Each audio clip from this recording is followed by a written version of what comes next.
Kila mmoja alimuona bidada msumbufu, mtu ambaye anakuja kumletea kero mfiwa. Basi moja kwa moja watu wote wakaanza kumzonga na kumzomea, lakini bidada akiwa mpoteza matumaini kabisa. Hii ni sehemu ya 4 ya recap yetu. Kama bado hujagusa alama ya kusubscribe, fanya hivyo ili tuweze kwenda pamoja. Kumbuka kwamba Mwamba Jangwan yeye alikuwa anafahamu kila kitu, akaja na kumshika mkono bidada, na Mwamba akamuuliza bidada kwamba ulikuwa unamtafuta mmiliki wa hicho kiatu cha pili, si ndio? Akasema ndio, nimeweza kumpata yule pale. Lakini jamaa akakataa na kusema kwamba hapana bana, mimi kiatu cha mke wangu ninacho hiki huku. Lakini Mwamba akasema kuwa namhitaji mfanyakazi wangu aweze kuniletea kiatu kingine. Kumbe Mwamba Jangwan alipotoka pale katika maeneo ya hospitalini alikuwa amekiokota kile kiatu ambacho jamaa alikuwa amekitupa, akawa amekileta hapa. Na Mwamba akafunguka kabisa mbele za watu akisema kwamba niliweza kukuona jana hospitalini ukiwa unatupa kiatu cha mke wako katika dampo tu. Yaani ulikuwa ukijali kabisa, nilikushuhudia mbele ya macho yangu mimi mwenyewe. Akamnyang'anya Mwamba kile kiatu alichokuwa amekishika, kisha akakilinganisha na kiatu hiki. Akasema kwamba vinaonekana sawa kila kitu, lakini je, vinafanana? Wakaja kugundua hapana, kwamba viatu hivi ni tofauti kabisa. Mara watu wakaanza kunong'ona, wewe huyu jamaa anahusika kwenye kifo cha mke wake, anahusika. Lakini hapa tu Mwamba akasema kwamba pia ana mchepuko wake hapa, naomba achukuliwe na aletwe hapa. Wakaja kugundua kwamba mchepuko kumbe ndio alikuwa na kiatu kile cha pili. Watu jamani, huyu kaka huyu. Mama mkwe haya anayoyasikia na kuyaona hakuwa naamini kabisa macho yake. Jamaa alibaki anatikisika tu mikono kwa sababu uovu wake mzima umeweza kuoneshwa. Ilikuwa ni aibu sana. Sijui Mwamba atakuwa anajifungia ndani kwa sababu kila mmoja anajua kwamba alikuwa na mchepuko wakati ana mke bana. Moja kwa moja bana, kesho yake bidada akamletea mamake na bidada Jung. Mama alilia sana baada ya kuvishika viatu vya mtoto wake, na kumbe mtoto wake alikuwa amemkumbatia ila alikuwa hawezi kumuona. Akatoka na machozi kwa kuona kwamba kumbe nilikuwa na mkwe mshenzi kiasi hiki. Lakini siku ya leo katika kampuni kulikuwa kuna kasherehe kidogo na kila mmoja alikuwa anatakiwa kunywa gambe la kutosha. Lakini bidada bana hatakiwi kabisa kunywa pombe kwa sababu kama akinywa pombe tu basi mwili wake unakuwa unatumiwa na mizimu. Sasa hakutaka, lakini akalazimika kunywa. Na basi bidada akawa anatoka pale akiwa amelewa sana, kichwa chake kinauma, akijaribu kujigusa hivi anaona mpaka maruerue mbele yake. Lakini wakati anatoka akamwona mdada mmoja anafahamika kama Hiju akiwa nyuma ya Mwamba Jangwan. Na wakati huo Hiju akaweza kumuona bidada, lakini bidada akawa amefumba macho yake kana kwamba hawezi kumuona huyo mzimu. Lakini akawa anaondoka pale kati ule mzimu wa bidada Hiju ukawa umeweza kumvamia. Na moja kwa moja bidada akawa ameelekea mpaka katika nyumba ya Mwamba Jangwan na kuanza kugonga hodi. Alishangaa sana kuona kwamba huyu bidada amepajuaje ninapoishi. Kumbe ndani yake bana yuko na mzimu wa upenzi wake. Bidada baada ya kufunguliwa tu akaingia ndani. Moja kwa moja akaanza kumuita jamaa, "Hani, mambo?" Jamaa kabaki anamshangaa. "Huyu bidada una kiti mama, unanitaja hani mimi?"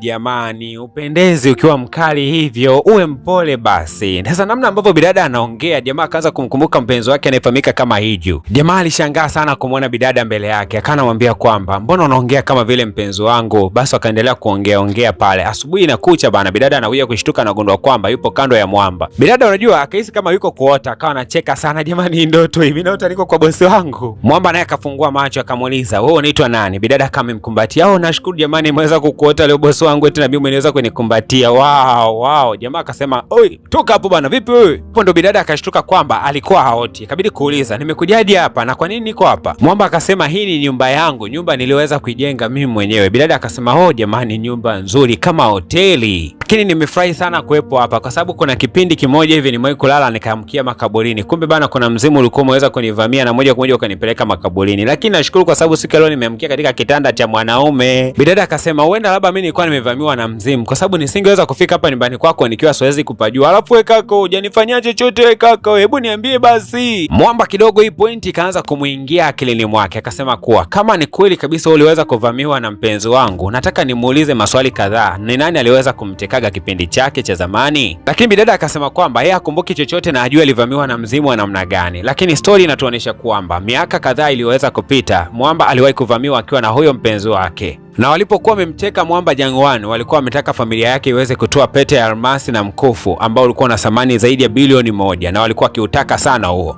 Lakini licha ya kwamba walikuja kupokea pesa nyingi sana, bado walikuwa wamewateka hawa watoto wa matajiri na moja kwa moja bana wakawa wakimbiza katika gari. Kwa bahati mbaya gari hii ikapata ajali na bidada Hiju ndo akaweza kupoteza maisha mbele ya macho ya Mwamba. Lakini Mwamba akawa anakumbuka kwamba siku ya jana alikuwa anatamani sana kufahamu kuhusiana na wale watekaji ili angalau tu aje kuirudisha ile almasi ambayo ilikuwa imeweza kuchukuliwa. hilo. Na Mwamba akasema kwamba kuanzia sasa hivi unatakiwa kuwa jirani yangu sana, na kwa sababu wewe unaweza kuongea na huyo mpenzi wangu, basi moja kwa moja nitakuwa nakutumia wewe kupata taarifa za huyo mpenzi wangu kwa undani zaidi. Bidada alifurahi kweli kweli kwamba kuanzia leo atakuwa yuko jirani na huyo jamaa. Na jamaa akamwambia kwamba sina maana kwamba unisogelee kiasi hicho, na maanisha kwamba utakuja kuwa sekretari wangu ili tuage tunashinda pamoja kila mahali na wewe unanipa taarifa za huyo mpenzi wangu. Na Mwamba akaongezea kwa kusema kwamba usekretari unamaanisha unadhifu na mtu ambaye yuko amenyooka kabisa. Sasa wewe ulivyo mpumbavu na nywele zako hizo za kunuka, sijui utakaje katika ofisi ya sekretari. Dada akaahidi kwamba zile pesa ndogo ndogo atakazokuwa anapatiwa basi atakuwa anaenda saluni anajiweka sawa. Jamaa akamwambia si tu kujiweka sawa, akili yako pia natakiwa iwe imenyooka na usiwe na mapepe sana. Lakini bidada akaongezea kwa kusema kwamba hata mwenyewe nilikuwaga nondo sana, nilimaliza katika chuo bora zaidi katika nchi ya Korea, lakini kwa bahati mbaya siku moja tulikuwa tumepata ajali. Baada ya kupata ile ajali nilikaa katika koma kwa kipindi kirefu, lakini ile siku naamka kutokea katika koma ya muda mrefu nikajishangaa kwamba naanza kuona mizimu kila mara, na nikajikuta mpaka dakika hii maisha yangu yakavurugika, nikaacha kabisa kujijali. Na kila kazi ambayo nilikuwa nikipata nilikuwa sidumu katika hiyo kazi, kwani walikuwa wananiona kama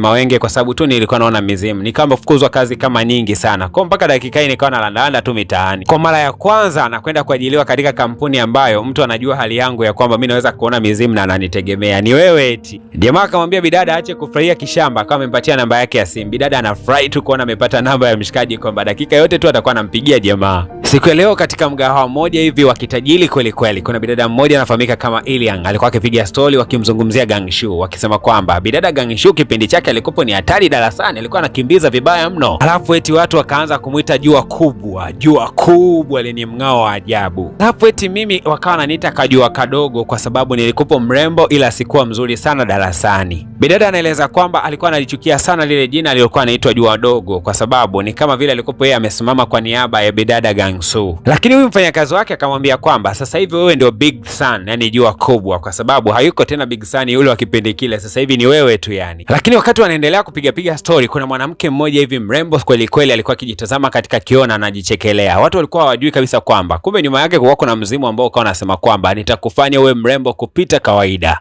Lakini bidada Iliang akasema kwamba huyu ametakuwa amefanya plastiki surgery aweze kuwa mrembo vile kwa asiri. Bidada Iliang moja kwa moja akaelekea kando kidogo ya yule mwanamke, akachukua kioo chake akaanza kujiangalia ili aweze kujifananisha ni nani ambaye ni mrembo zaidi. Ule mzimu moja kwa moja nyenyewe kama ukamia kwa bidada Iliang na kuanza kumwambia kwamba wewe ni mrembo kuliko kawaida. Hasa bidada Iliang alikuwa amepata taarifa ya kwamba bidada Gangsu anafanyia kazi za usafi katika ile kampuni ya Mwamba Gangwan. Moja kwa moja akawa anajipitisha katika mitaa hiyo ili bidada aweze kumwona namna gani yeye ana maisha mazuri, lakini pia ni mrembo sana. Alafu akafika akajifanya anamsalimia bidada, mambo jamani, kumbe sasa hivi umekuwa mfanya usafi na unasafisha mpaka vyoo vya watu. Du jamani, basi ngoja nielekee toilet mara moja utasafisha, sawa eh? Lakini ule wakati bidada anaondoka, ghafla tu aliweza kushuhudia kuna mzimu mmoja ulikopo nyuma ya bidada. Akaogopa sana bidada, akataka kuanza kukimbia. Sasa huyu mlinzi anashangaa, mbona bidada anaogopa afu na mawenge mengi sana? Hasa Mwamba Kang'u hakuwa amelizika kabisa na namna ambavyo bidada alikuwa akimfanyia yule bidada Gangsu, na akamwambia kwamba kwa nini unafanya hivyo? Lakini bidada akasema kwamba nilikuja kumkumbusha rafiki yangu kwamba maisha ya zamani sio ya sasa. Alafu we kaka handsome, vipi kama tukipata nafasi ya kuweza kuongea nyakati za jioni? Lakini Mwamba akasema hapana, sina muda mchafu kiasi hicho wa kuweza kupata appointment zisizokuwa na mpangilio kama hizo. Bidada alishangaa sana kuona kwamba anakataliwa, alafu yeye ni maarufu, mtu ambaye ni mrembo kupita kawaida. Akamwambia kwamba yaani unanikatalia mimi msichana ambaye ni wa thamani kubwa kuliko kawaida, alafu unanikatalia wewe mlinzi wa kawaida tu? Mwamba akasema hata sina habari nao. Halafu Mwamba akaongezea kwa kusema kwamba hivi unajua kwamba binti mrembo sio kwamba anajisema, urembo tunauona sisi ambao tunakutazama. Nani alikwambia wewe ni mrembo? Huo urembo wako wewe uko wapi? Bidada akabaki anashangaa, da jamani. Hasa ukweli ni kwamba kisaikolojia mtoto wa kike anastahili kuambiwa kwamba yeye ni mrembo kila wakati, lakini pindi tu anapoambiwa mara moja kwamba yeye sio mrembo, basi lile neno huwa linakaa katika akili yake mara nyingi zaidi. Hata ambiwe mara 80 kwamba yeye ni mrembo, atakuwa anamkumbuka yule mtu aliyemwambia kwamba yeye sio mrembo. Bidada Iliang hii kitu ilimkera sana na alijisikia vibaya sana kukutana na huyu mtu katika siku ya leo. Lakini ghafla tu ule mzimu ukawa umekuja tena nyuma yake na kumwambia kwamba unaweza ukawa mrembo kuliko kawaida, kajifanye kuwa mrembo zaidi, kafanyie makeup ya kutosha na uadiboleshe zaidi uzuri wako. Basi bidada moja kwa moja akaanza kujirekebisha, lakini kila akijitazama katika kioo anajiona mbaya sana na lile neno la Mwamba linajirudia katika akili yake. Basi bidada akawa anajirekebisha na kujifanyia mambo ya ajabu ajabu tu usoni mwake, na bidada akaendelea kuzunguka katika ile kampuni. Bidada kila akimtazama anaona ule mzimu ambao unamfuatilia, na akagundua kwamba huu mzimu ndio unamchanganya kabisa bidada Iliang, na anajikuta anafanya mambo ya ajabu kiasi hicho. Bidada akapaa ujasiri na moja kwa moja akamfuata huyu bidada Iliang na akamwambia kwamba ukiwa unasikia neno linasema kwamba wewe ni mrembo kila wakati katika akili akili yako, usipende kulisikiliza hilo neno kwa sababu si neno la binadamu. Na kuomba rafiki yangu wa zamani, kila unaposikia habari ya kwamba wewe ni mrembo na unatakiwa kujiboresha urembo wako, usisikilize hayo maneno kwa sababu mwisho wa siku utakuja kuonekana kama shetani. Bidada Gangsu moja kwa moja akawa ametoweka katika eneo lile pale kwa haraka zaidi. Mwisho wa siku bana, kuna wadada fulani wawili walikuwa wakisema kwamba jamani, huyu dada ni mrembo mpaka amezidisha, natamani ningekuwa mrembo kama yeye. Lakini huu mzimu ulipoweza kuyasikia maneno haya, moja kwa moja bana ukao umehama na moja kwa moja ukaelekea kwa wale wadada ambao walikuwa wanasema kwamba wanatamani wangekupa mrembo kama Iliang. Lakini ule mzimu ulipoweza kutoka tu, bidada ndo akawa ameshtukia kwamba yani amebadilika na anajishangaa kwamba yeye amekuwaje mrembo kiasi hiki, yani mambo ya ajabu ajabu katika mwili wake, ikiwa yeye alikuwa hataki kabisa kujilemba namna hii. Bidada akatoka pale akiwa amechanganyikiwa sana, haamini kabisa kana kwamba amejilemba, amekuwa kituko namna ile pale, alafu watu wanamsifia. Basi moja kwa moja huku bidada Gangsu akamfuata Mwamba Gangwan na kumwambia kwamba nimeweza kutibu tatizo la bidada kirahisi tu kwa kumwambia maneno tu. Mwamba akasema hayo mimi hayanihusu kabisa, mimi pointi yangu kubwa na ya msingi nataka kukutana na mpenzi wangu ambaye anafahamika kama Iju. Niambie, nawezaje nikampata huyo mtu? Naweza nikaonana naye vipi? Okay, tunakomea hapa katika episode ya 4, tukutane katika episode ya 5. Kumbuka kwamba kigezo ni kimoja tu, unatakiwa kugusa alama ya kulike kadri unavyoweza mpaka tufikishe like 100, basi tunasonga mbele katika episode inayofuatia.